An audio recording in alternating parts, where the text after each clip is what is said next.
Ladies and gentleman, jeep rally का खत्म होने जा रहा है।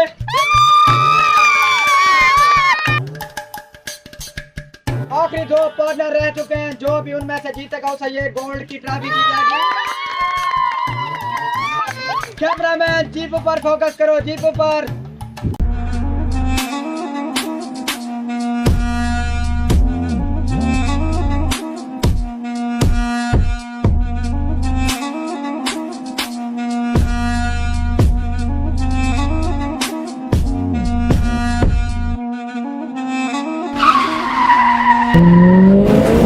नाज़रीन, अभी पता चला है कि जीत गलती हो चुकी है।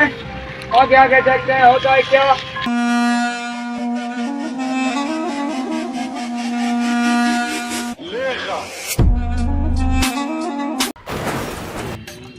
लेडीज एंड जेंटलमैन, तो आज की जीप रैली का विनर है शवेज खान।